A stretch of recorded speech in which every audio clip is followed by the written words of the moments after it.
इस कार्यक्रम के पुण्यार्चक हैं स्वर्गीय श्रीमती विमला देवी जैन की स्मृति में श्री महेश चंद जैन, पुत्र एवं पुत्रवधू श्री पीयूष जैन, श्रीमती कल्पना जैन, पुत्र एवं पुत्रवधू श्री अम्बरीश जैन, श्रीमती डॉली जैन, पौत्र प्रत्यूष जैन, प्रयांश जैन, ईशान जैन, पौत्री कुमारी केहा जैन, कुमारी ऐरा जैन, निवासी कन्नौज, कानपुर, उत्तर प्रदेश। पौत्री एवं दामाद कैप्टन नीलयांशा जैन, नीरज जैन, दोहित्र जयाक्ष जैन, निवासी रांची, झारखंड। प्रारंभ हो उसके पूर्व आज की मांगलिक क्रियाएं संपन्न होंगी। जैसा कि आपको विदित है, प्रतिदिन पूज्य गुरुदेव के प्रवचन के पूर्व मांगलिक क्रियाएं संपन्न होती हैं।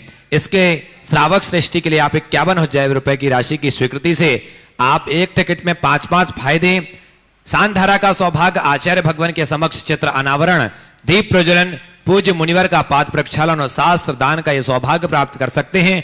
और साथ ही गुणायतन से जुड़ने के लिए, गुणायतन से जितने भी जुड़े ही निर्माणकारी योजनाएं हैं उनसे अवगत होइए और जुड़िए गुणायतन से। साथ ही साथ विशेष शांतधारा के पुण्यार्जक बनने के लिए भी आप हमसे संपर्क कर सकते हैं और अपने जीवन का सर्वश्रेष्ठ दान और योगदान देकर के आप अपने जीवन में साधिशय पुण्य का अर्जन कर सकते हैं। तो बंधुओं, जरूर जुड़िए गुणायतन से और अपने जीवन को धन्य कीजिए, आने वाली पीढ़ी को धन्य कीजिए। आइए अब चलते हैं बिना किसी विलंब के और आगे के नामों की उद्घोषणा और संचालन और साथ ही साथ मांगलिक क्रियाओं के लिए मैं अब आवाज दूंगा आदरणीय पंडित सुदर्शन जी साहब।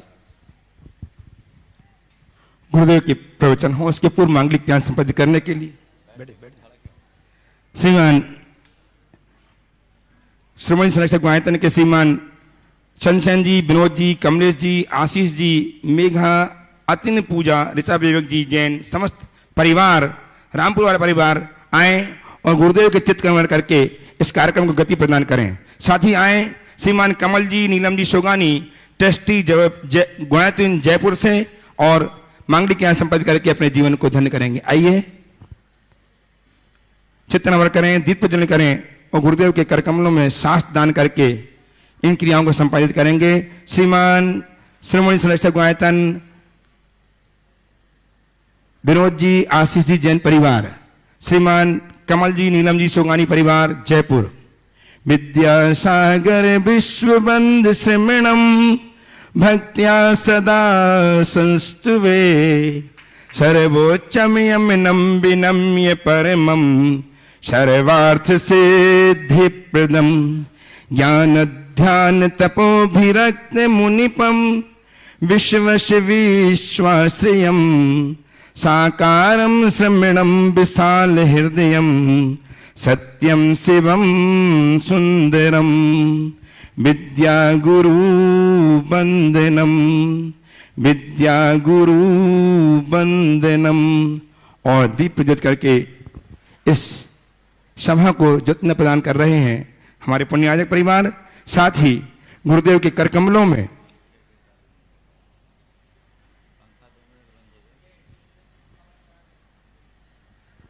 रुचिर दीप्ति करम शुभ दीपकम सकल लोक सुखाकरम उज्ज्वलम तिमिर जाल हरम प्रकरम सदा किल धरामि सुमंगलकम मुदा।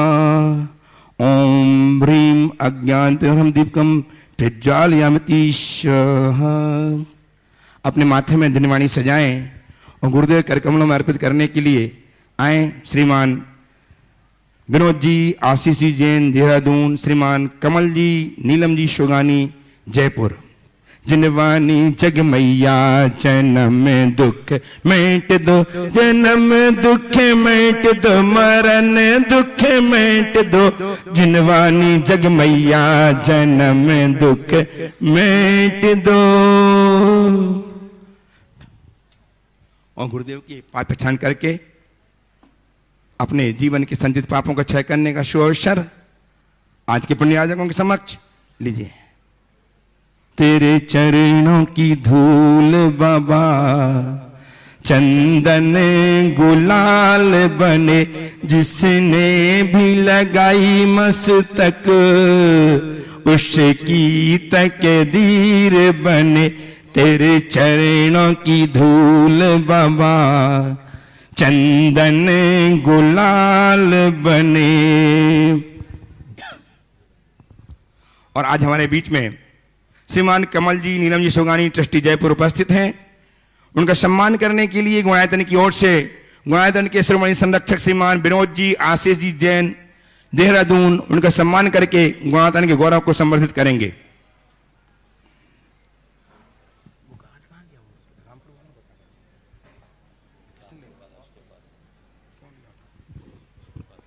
और आज जो गुणायतन से अपनी चंचला लक्ष्मी का सम्मान करने के लिए श्रीमान कमल जी नीलम जी सोगानी ट्रस्टी गुणायतन जयपुर उनका सम्मान करने के लिए श्रीमान विनोद जी आशीष जी जैन देहरादून शिरोमणि संरक्षक गुणायतन सम्मान करके गुणायतन के गौरव को संवर्धित कर रहे हैं। आपकी तालियां निरंतर बजती रहनी चाहिए सम्मान में। और गुणायतन से जुड़ करके आज जिन्होंने अपने जीवन को धन्य किया है, निर्माण निधि के रूप में श्रीमती लक्ष्मी जैन डॉक्टर नमेश जैन बुल्ढाना पंजाब से 21,000 रुपये प्रदान करके यह सौभाग्य प्राप्त किया, बहुत बहुत साधुवाद।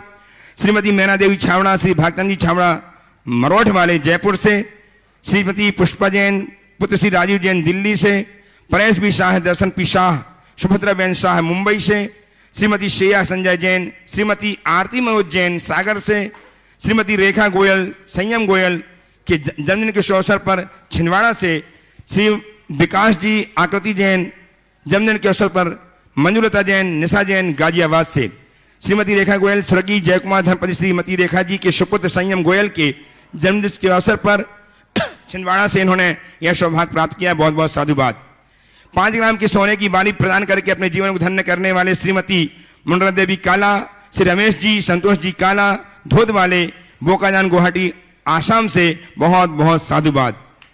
और रामपुर से अपने पिता श्री पास दास जी जैन की स्मृति में 1,11,000 की राशि प्रदान करके अपने जीवन की इन पलों को संवर्धित किया है श्रीमान दिनेश जी, अमता जी, अखिलेश जी, सुषमा जी, योगेश जी, मीना जी, सर्वेश जी, मीना जी कोतवाली के पीछे रामपुर उत्तर प्रदेश वालों ने, बहुत बहुत साधुवाद। आए और श्रीफल चढ़ा करके गुरुदेव के चरणों में आशीर्वाद प्राप्त करें। हाँ, श्रीमान ब्रह्मचारी प्रेमचंद जी चिलकाना वालों ने कल अति हर्षित होकर के गुरुदेव के चरणों में वंदना करते हुए 2,51,000 की राशि प्रदान करके गुणायतन से संबद्ध हुए हैं, बहुत बहुत साधु। आपकी तालियां बजे। एक कुछ दिनों के बाद परम पूज्य गुरुदेव से हम सब निवेदन करें इस भाव से, गुरुदेव नित्य की भांति आज पुनः अपनी दिव्य देशना से हम सबके जीवन उपकृत करें। नमोस्तु महर्षि, नमोस्तु महर्षि, नमोस्तु महर्षि। सभी लोग अपने दोनों हाथ जोड़ लें और मेरे साथ महामंत्र के स्मरण के लिए अपना मानस तैयार करें।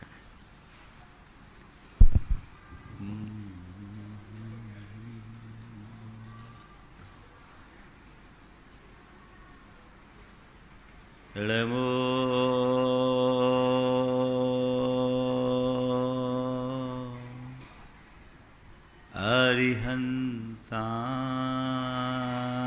अरिहंताणं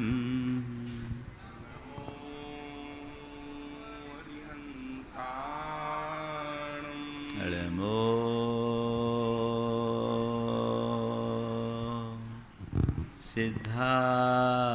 सिद्धाणं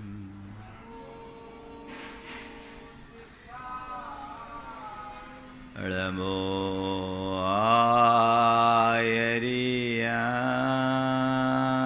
आयर्याणं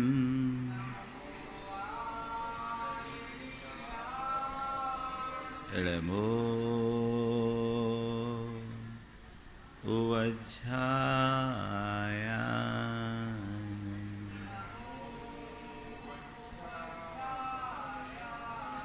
नमो लोये सवशाहुनं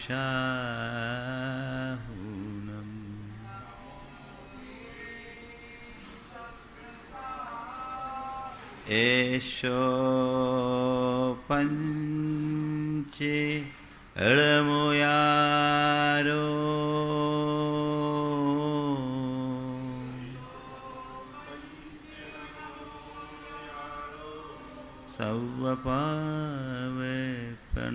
सवपावपनाशिनो मंगलालम च सवेशिम पढ़मुम ओ मंगलम। जय बोलो देवादिदेव 1008 श्री भगवान महावीर स्वामी की जय जय जय। अहिंसा परमो धर्म की जय जय जय। परम पूज आचार्य गुरुवर श्री विद्यासागर जी महाराज की जय जय जय। परम पूज प्रमाणिक संत महामना मुनिराज प्रमासागर जी महाराज की, परम पूज रह सागर जी महाराज की। धर्म की आराधना जीवन के रूपांतरण का आधार है। धर्म आराधना और साधना के बल पर ही हम सिद्धि के सोपानों पर चढ़ सकते हैं।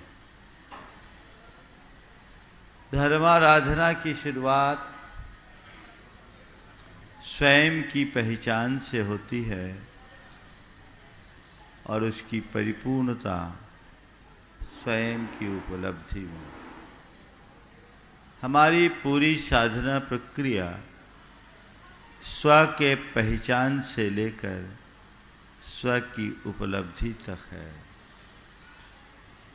आचार्य कुंद कहते हैं कि यदि तू अपना कल्याण चाहता है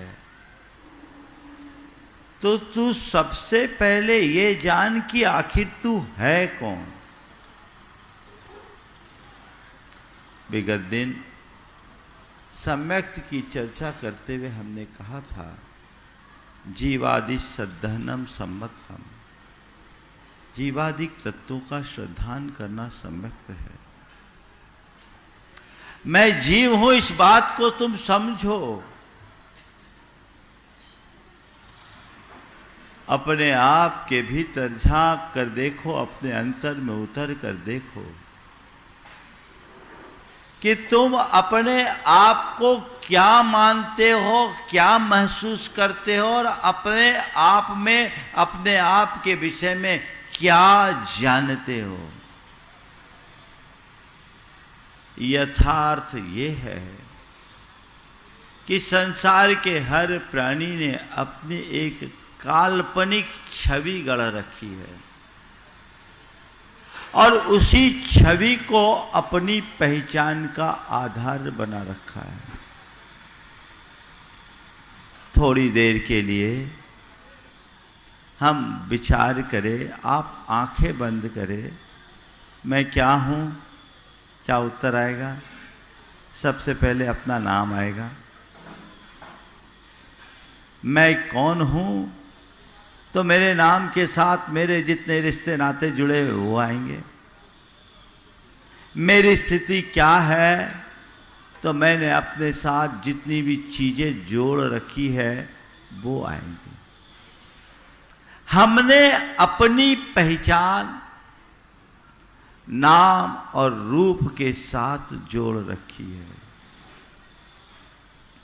इनके माध्यम से हमारी जो पहचान है वो हमारी भूल है। हमने अपने आप को उस रूप मानने का भ्रम पाला जो यथार्थ नहीं है। अयथार्थ को यथार्थ मानना ही मिथ्यात्व है। ये भूल भरी दृष्टि है, ये भ्रांत अवधारणा है और जब तक ये अवधारणा नहीं बदलती सम्यक दृष्टि प्रकट नहीं हो सकती। तो आचार्य कुंद कहते तू जान तू कौन है। मेरा नाम प्रमाण सागर है। अच्छा, कब से है तू प्रमाण सागर? जब से गुरु ने दीक्षा दिया तब से। अच्छा, उससे पहले तू था कि नहीं? था। पर तेरी क्या पहचान थी? उस समय तुझे कुछ ही और नाम से जाना जाता था, मुझे और नामों से पुकारा जाता था। तेरा जो उससे पहले नाम था वो कब तक था, कब से था? जब से हम पैदा हुए, होश संभाले, माँ बाप ने हमारा नाम रखा, तब से हमने अपने आप को उसी रूप जाना, माना, महसूस किया, अपने आप को उसी के आधार पर पहचान बनाया।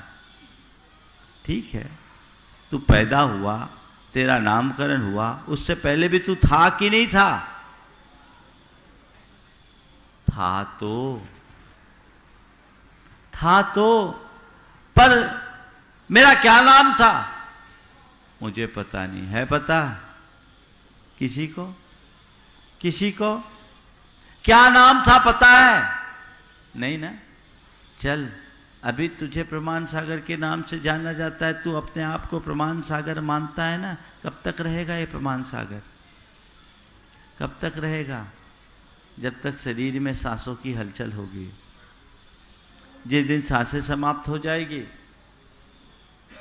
प्रमाण सागर कहाँ जाएगा? ये काया जल के राख हो जाएगी। प्रमाण सागर कहाँ जाएगा? ये प्रमाण सागर नाम चला जाएगा। तू रहेगा कि नहीं? मैं तो रहूंगा। तो बता, ये नाम, जिस रूप तूने अपने आप को मान रखा है, क्या सच में तू है, या तेरे मन की एक कल्पनापूर्ण अवधारणा है? बात तो समझ में आ रही है। इस नाम के बिना भी मैं हूं, है ना। मैंने अपनी पहचान की अपने इस रूप के माध्यम से। ये सुंदर सलोना स्वरूप, सुडौल मेरा ये शरीर, गोरा काला शरीर, मैंने अपने आप को उस रूप माना और रोज दर्पण में जाकर खड़े होकर के अपने रूप को चमकाने और निखारने की कोशिश में लगा। अब जब भी मैंने दर्पण में अपना प्रतिबिंब देखा, मैं कैसा लग रहा हूँ, ठीक तो दिख रहा हूँ कि नहीं? हाँ, मैं ठीक हूँ। मेरी आंखें खिल गई। हाँ, ये रूप कब से? तेरा ये रूप कब से? जब से जन्म लिया तब से। और कब तक रहेगा? जब तक जिंदा रहूंगा तब तक। लेकिन इस रूप को भी अगर देखो तो मां के पेट से इसकी कहानी शुरू होती है और चिता की राख में इसका अंत होता है। मां के पेट से लेकर चिता की राख तक में इस रूप में कितना परिवर्तन। थोड़ा पलट करके देखो, जब मां के पेट में था तो तेरी क्या स्थिति थी? अस्तित्व का भी पता नहीं था शुरुआत में। तो एक विकासोन्मुखी भ्रूण के रूप में मैं विकसित हुआ। 9 महीना लगे इस रूप को पूरी तरह बनने में। फिर जन्म लिया। बचपन से लेकर अब तक न जाने मैंने अपने कितने रूप बदल लिए। बदले कि नहीं? है ना। एक रूप है जो मां के पेट में है, एक रूप है जो नंग धरंग खेलते हुए बच्चे का है, एक रूप है जो जवानी के जोश में मदमाती चाल में चलते का है, और एक रूप है जो लाठी लेकर के असहाय लाचार होकर चलते वृद्ध का है, और एक रूप है जो 100 यात्रा का है, और एक रूप है जो चिता पे जलती हुई अग्नि का है। बताओ ये किसका रूप है ना। मां के पेट से लेकर चिता की राख, यही तो है रूप की कहानी। फिर इस रूप से मेरी पहचान कैसी? इस रूप से मेरी पहचान कैसी? इस रूप को मैं अपनी मानूं कैसे? इस रूप में अपने आप को मानना मेरा भ्रम है।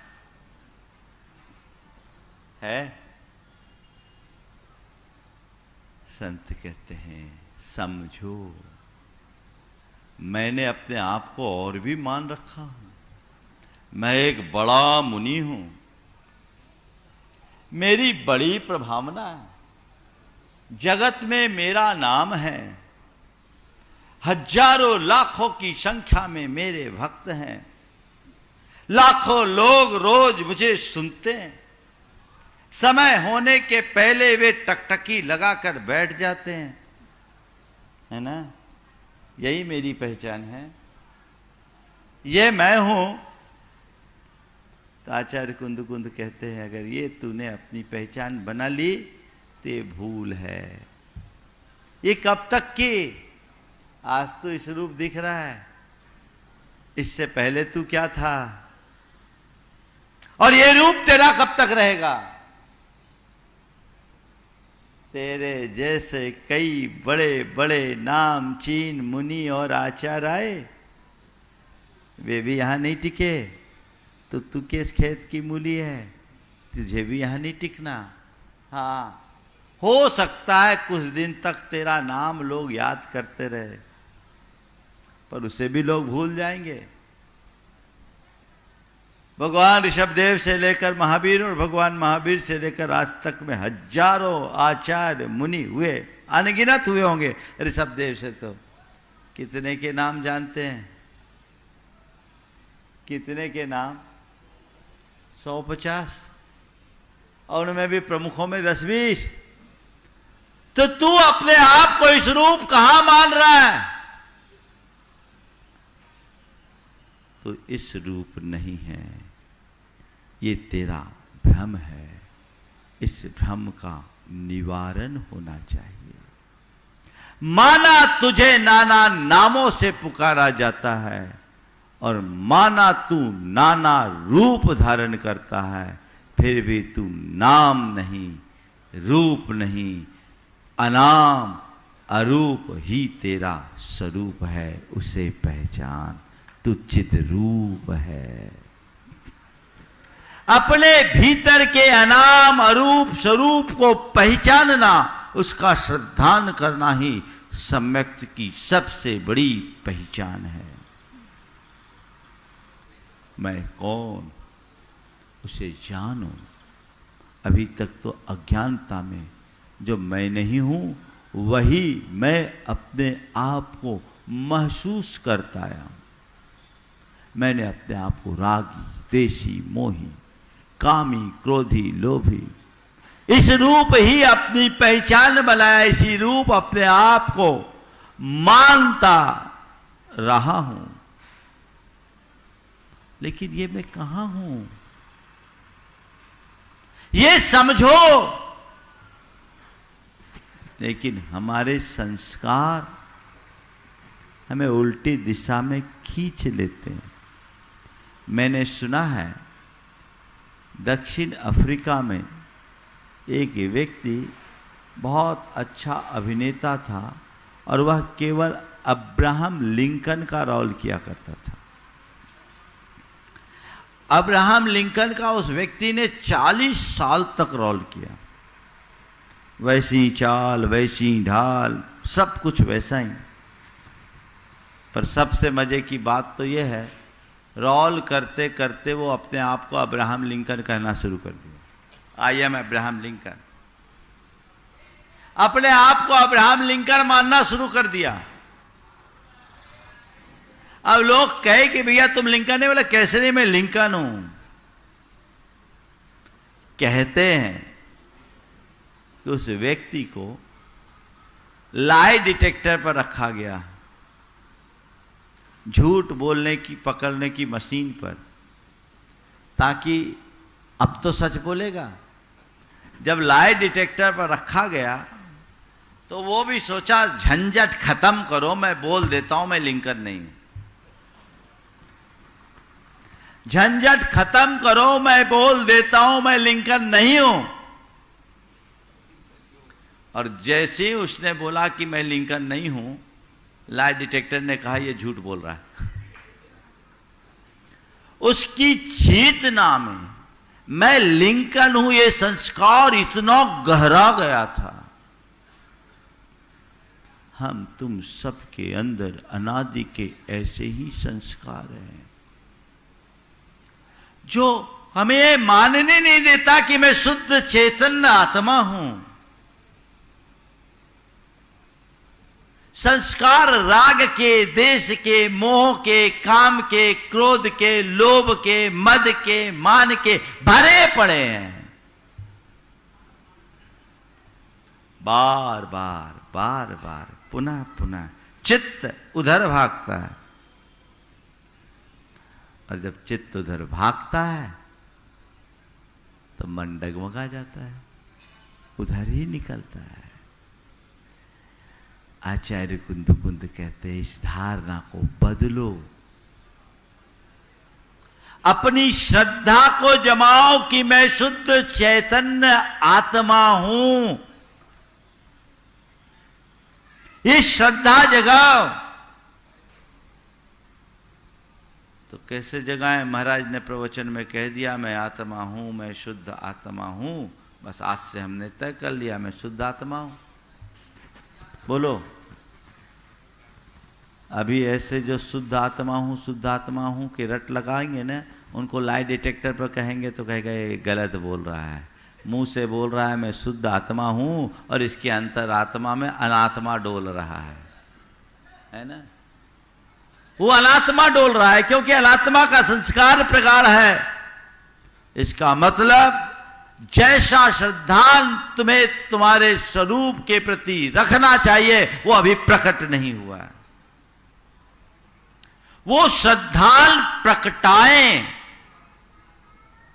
कैसे प्रकटाएं? धुन जगाएं, एक धुन जगाएं।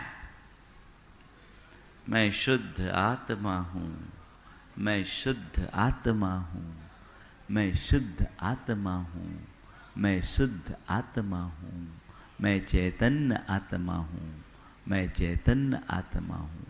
एगो में शासदो आदा णाण दंसन लखनो शेषा में बाहिरा भावा सब्बे संजोग लखना। ये बात तुम्हारे धुन में भर जानी चाहिए। मैं एकमात्र शाश्वत आत्मा हूं, ज्ञान दर्शन लक्षण वाला हूं, और उसके अतिरिक्त जितने भी बाह्य पदार्थ हैं वे सब संयोग लक्षण वाले हैं, संयोग से मेरे पास हैं पर मेरे नहीं हैं, और न ही मैं तद रूप हूं। ये श्रद्धान अंतरंग में गहरा बनाइए। यही तो भावना योग है। धुन जगाइए, को हम अंदर से आवाज आना चाहिए, सो हम, को हम, सो हम। मैं शुद्ध चैतन्य आत्मा हूं। वो समझ अपने अंतरंग में रखते हुए तुम कोई भी व्यवहार करो। ये संसार है, संसार में हर प्राणी को चित्र विचित्र रूप धरने पड़ते हैं, और जिस तरह का रूप होता है उस तरह का उसे कर्म भी करना पड़ता है। लेकिन फिर भी यदि अपनी समझ सही बनी रहे तो हमें अपने स्वरूप के बोध में कोई कठिनाई नहीं। मैं कौन हूं, मेरा क्या है, ये समझ, ये श्रद्धा अंतरंग में जगेगी, तभी हम सम्यक दृष्टि कहलाने के अधिकारी होंगे।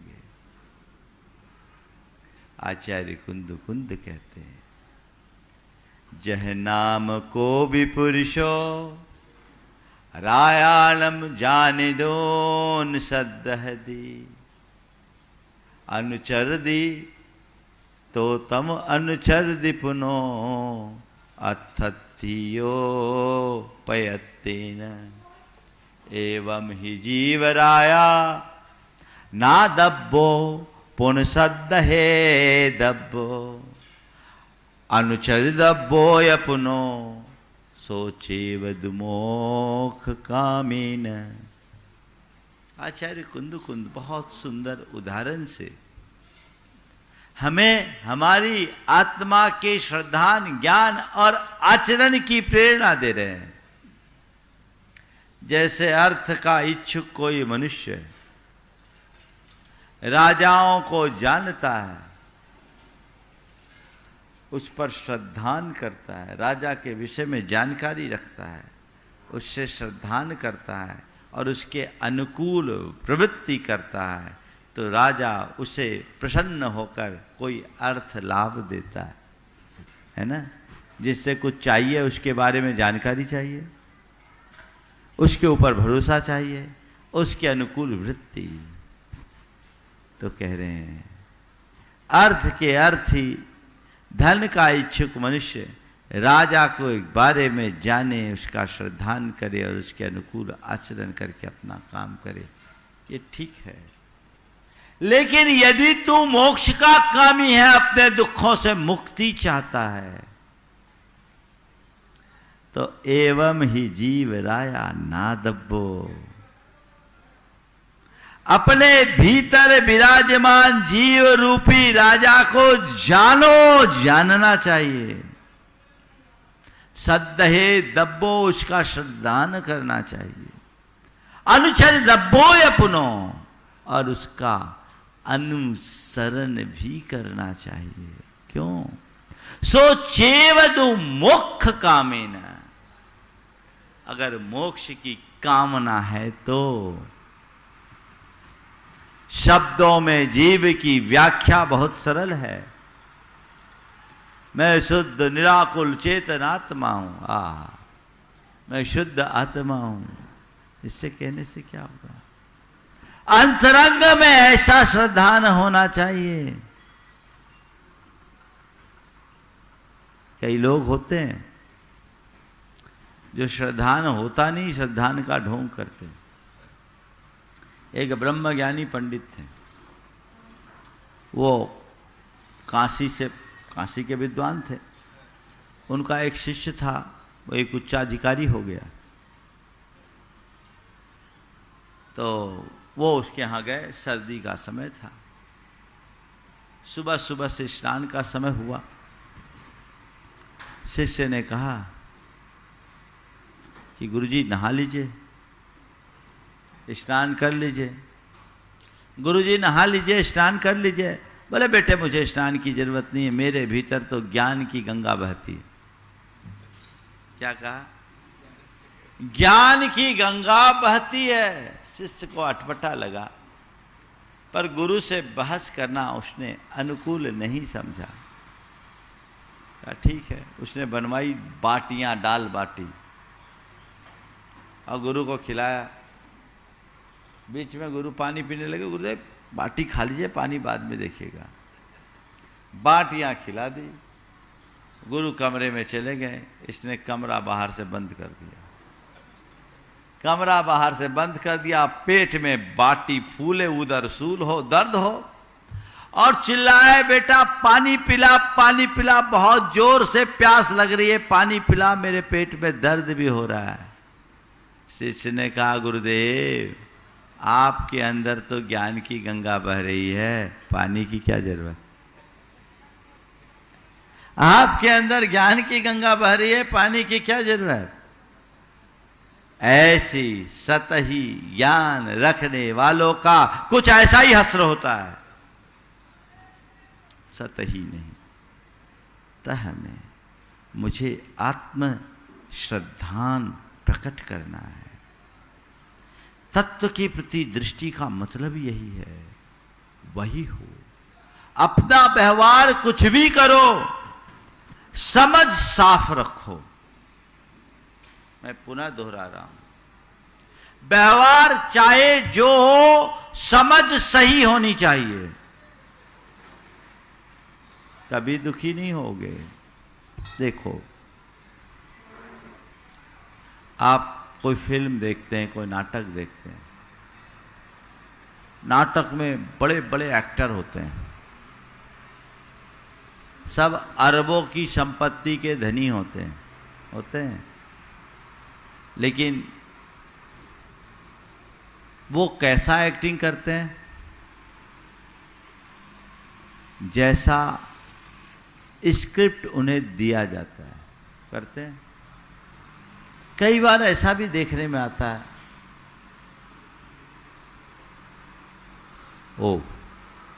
कई बार ऐसा देखने में आता है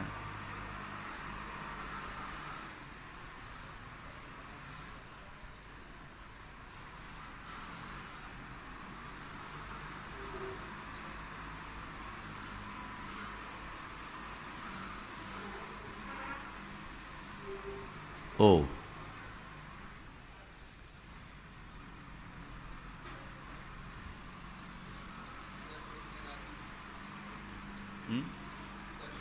ठीक है, ऐसे ही होता है। इस बात का प्रमाण है कि काम तेजी से चल रहा है ना। चलिए, बीच बीच में विराम मिलता है तो हम लोगों को भी रेस्ट मिल जाता है। मैं आप सबसे कह रहा था कि एक एक्टर को जो रोल दिया जाता है वो रोल करता है। कई बार ऐसा देखने में आता है कि एक्टर को भिखारी का रोल दिया गया है, वो भिखारी बन गया है, और भिखारी बनकर वो ऐसा एक्टिंग कर रहा है कि लोगों की आंखों में पानी आ जाए,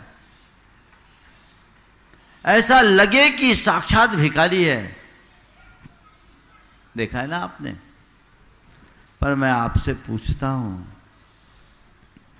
भिखारी की एक्टिंग करने वाला वो एक्टर अपने आप को भिखारी मानता है क्या? क्या मानता है? क्या मानता है? बोलो। मैं तो एक्टर हूं, मैं भिखारी नहीं हूं। इसलिए भीख मांगते हुए भी, बाहर से दुख प्रकट करते हुए भी अंदर दुखी नहीं होता। होता है क्या? देखने वाले आंसू बहा ले, उसे कुछ नहीं होता है ना। तो बस मैं आपसे यही कहता हूं, ये जितने भी हमारी भूमिकाएं हैं ना, ये सब हमारा अभिनय है, एक्टिंग है। एक्टर भीतर है, उसे जो रोल दिया जाए, फिल्म में डायरेक्टर रोल देता है, एक्टर को एक्टिंग करना पड़ता है। ये लोक में भी हम जो भी नाटक कर रहे हैं, इसका डायरेक्टर कर्म है, वो हमें रोल देता है, हमें एक्टिंग करना पड़ता है। ये बाहर की परिणति है, भीतर कुछ नहीं। इतनी समझ विकसित कर लीजिए।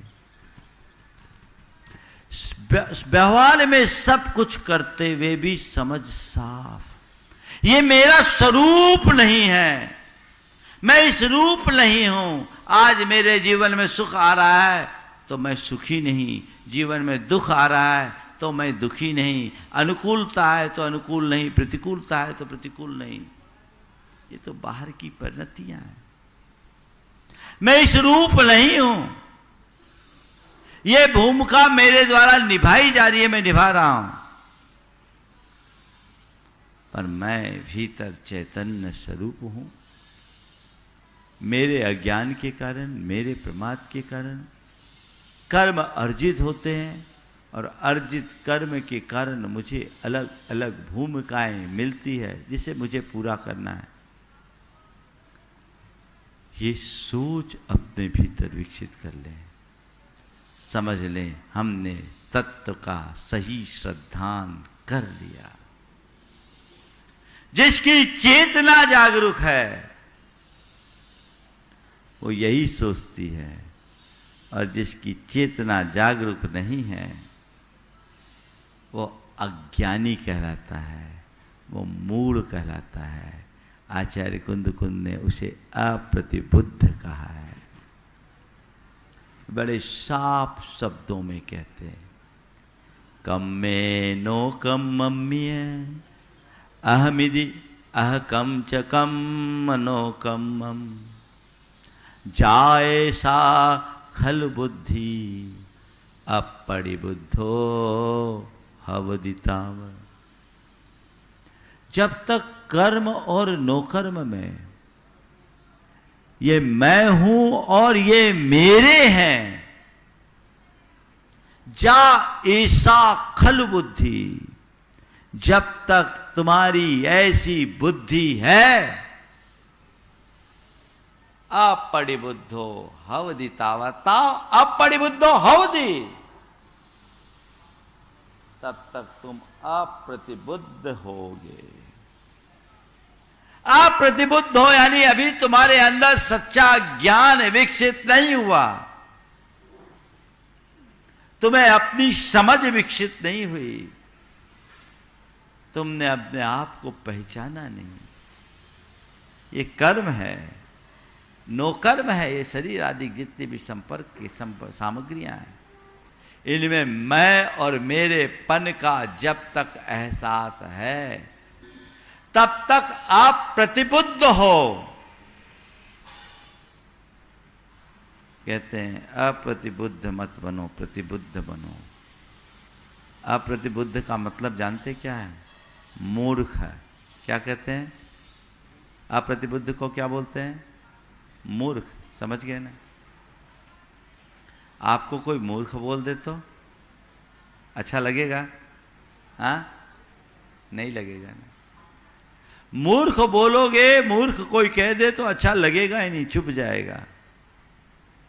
मैं भी चाहता हूं कि आपको कोई मूर्ख बोले ही नहीं, बस इतना भावना भाता हूं, मूर्खता मिट जाए, जीवन धन्य हो जाएगा। प्रबुद्ध बनो, जागरूक बनो, चैतन्य बनो। मूर्खता का फिर कोई काम ही शेष नहीं रहेगा।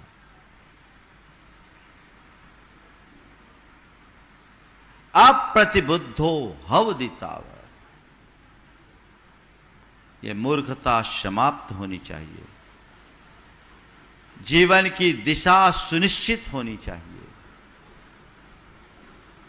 दिशा बदले, दृष्टि बदले, तब कहीं हम मूर्ख से समझदार कहलाने के अधिकारी होंगे। लेकिन अभी तो सब के सब उसी रौ में बहते हैं। धारा बदलिए। मैं कौन हूं और मेरा क्या है, इसे जानने की कोशिश कीजिए। अब मुझे किसी तरह की नादानी नहीं करनी, अब मुझे किसी तरह की भूल नहीं करनी।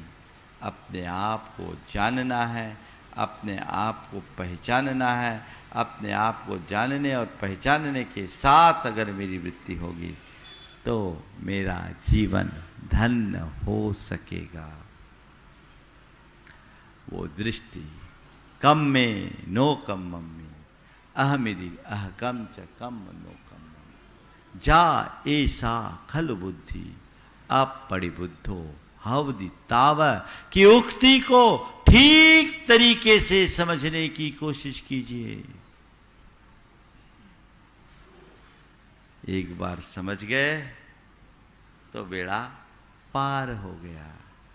लेकिन क्या करें, लोग जान करके भी अनजान बन जाते हैं, जान करके भी अनजान बनते हैं। आचार्य कुंत कहते हैं ये भ्रम टूटना चाहिए। सत्य के प्रति जीवन की निष्ठा जगनी चाहिए, तब कहीं कुछ होगा। तुम आज अपने आप को सर्वगुण संपन्न होकर के भी दीनहीन मान बैठे हो, ये तुम्हारी दुर्बलता है। इसे पहचानो। चर्म को नहीं, मर्म को जानो। परसों मैंने चर्म, भ्रम, मर्म, कर्म और धर्म की बात की थी। आज हम उस मर्म को पहचान ले तो कर्म और धर्म बदल जाएगा। ज्यादातर लोग उल्टी ही दिशा में चलते हैं। मैंने सुना राजा जनक के दरबार में एक ब्रह्मज्ञानी विद्वान आए। ब्रह्मज्ञानी विद्वान, लेकिन उनका शरीर 8 जगह से वक्र था। नाम था अष्टावक्र। अब वो लड़खड़ाते कदमों से जब राजा जनक के दरबार में आए तो उनके दरबार के सभी सभासद हंस पड़े। कहते हैं अष्टावक्र उल्टे लौटने लगे। जनक जी ने कहा महाराज हम तो आपका तत्वोपदेश सुनने के लिए आए हैं, सारी सभा उस तत्वोपदेश के लिए आई है, आप जा क्यों रहे हैं? ये विद्वानों की सभा है। अष्टावक्र ने कहा कि सम्राट, मैं भी ये सोच करके आया था कि ब्रह्मज्ञानी जनक के दरबार के बड़े बड़े ज्ञानियों के बीच में अपने ब्रह्म का ज्ञान बताऊंगा। मैं ज्ञानियों की सभा में जा रहा हूं, पर मुझे तो लगता है मैं गलत जगह आ गया, क्योंकि ये ज्ञानियों की नहीं चमारों की सभा है। ज्ञानियों की नहीं चमारों की सभा है। सब सख्ते में आ गए। राजा जनक की सभा को चमारों की सभा कहा जा रहा है, और वह भी अष्टावक्र जैसे महान ज्ञानी दार्शनिक के माध्यम से। राजा जनक को बड़ा अटपटा लगा और लोगों को बुरा लगा, पर जनक ने अत्यंत विनम्रता से कहा, महाराज मैं मानता हूं आपकी बात गलत नहीं हो सकती, लेकिन ये बात समझ में नहीं आ रही है। हमारे दरबारियों को सभा को आपने चमारों की सभा कैसे कही? तो जो अष्टावक्र ने बात कही वो ध्यान देने योग्य है। उन्होंने कहा, महाराज आपने देखा मैं आया, सब मेरे इस रूप को देखकर हंस पड़े, तो मुझे लगा इनकी दृष्टि मेरे इस चर्म पर है, मेरे भीतर के मर्म पर नहीं। इनकी दृष्टि मेरे इस चर्म तक सीमित है, मेरे भीतर के मर्म पर नहीं। और मैं तो यही मानता हूं, जो चर्म पर दृष्टि रखता है वो चमार ही तो होता है। इसमें मैंने क्या गलत कहा? यदि मर्म दृष्टा होते तो इनकी कोई ऐसी प्रतिक्रिया नहीं होती। देह दृष्टि से ऊपर उठकर आत्म दृष्टि से संपन्न व्यक्ति ही अपने जीवन का पथ प्रशस्त कर सकता है। तो हम अपने आत्म स्वरूप को पहचाने, जीवन के मर्म को पहचानते हुए अपने धर्म को अंगीकार करें। इस शुभाव के साथ समय आप सबका हो गया। यहीं पर विराम। बोलिए परम पूज आचार्य गुरुवर श्री विद्यासागर जी महाराज। इस कार्यक्रम के पुण्यार्चक थे स्वर्गीय श्रीमती विमला देवी जैन की स्मृति में श्री महेश चंद्र जैन, पुत्र एवं पुत्रवधू श्री पीयूष जैन, श्रीमती कल्पना जैन, पुत्र एवं पुत्रवधू श्री अम्बरीश जैन, श्रीमती डॉली जैन, पौत्र प्रत्यूष जैन, प्रयांश जैन, ईशान जैन, पौत्री कुमारी केहा जैन, कुमारी ऐरा जैन, निवासी कन्नौज, कानपुर, उत्तर प्रदेश। पौत्री एवं दामाद कैप्टन नीलियांशा जैन, नीरज जैन, दोहित्र जयाक्ष जैन, निवासी रांची, झारखंड।